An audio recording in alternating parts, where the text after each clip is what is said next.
আপনি কি নবীজিকে মিস করেন? ব্যস্ততার ভিড়ে হয়তো ওভাবে মিস করা হয় না, কিন্তু আপনি অবাক হবেন, নবীজি 1400 বছর আগে আপনার কথা ভেবে কাঁদতেন। হ্যাঁ, সত্যি শুনছেন, আপনার কথা ভেবেই তিনি কাঁদতেন, আপনার ভালোর জন্য, আপনার খুশির জন্য।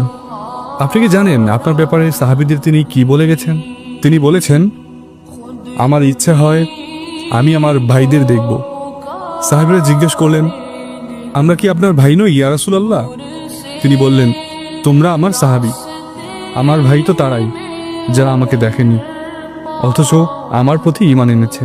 ভাবুন তো, যে মানুষটা আপনাকে নিজের ভাই মনে করতেন, যে মানুষটা আপনাকে ভালোবাসতেন নিজের জীবনের চেয়েও বেশি, প্রতিটি মুহূর্তে আপনার জন্য দোয়া করতেন, আপনার নিরাপত্তা, শান্তি ও সাফল্য কামনা করতেন, আপনি কি কখনো তার জন্য কিছু করেছেন?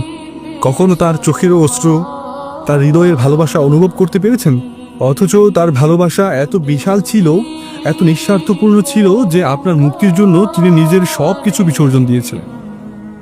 আপনি হয়তো ব্যস্ততার কারণে তাকে ভুলে থাকি, অথচ হাজারো প্রতিবন্ধকতা ও ঝুঁকির মাঝেও তিনি আপনাকে কখনো বলতেন না, আপনাকে স্মরণ করতেন হৃদয়ের গহীন থেকে। আজও যদি আপনি শুধু এক মুহূর্ত থেমে তার কথা মনে করেন, তার ভালোবাসা অনুভব করেন, আপনি পাবেন সেই শান্তি যা পৃথিবীর কোনো কিছুর সঙ্গে তুলনীয় নয়। আপনার হৃদয়কে স্পর্শ করবে সেই করুণ আর্তনাদ যা 1400 বছর ধরে বয়ে চলছে। আপনি অনুভব করবেন সেই ভালোবাসা যা কখনো শেষ হয় না।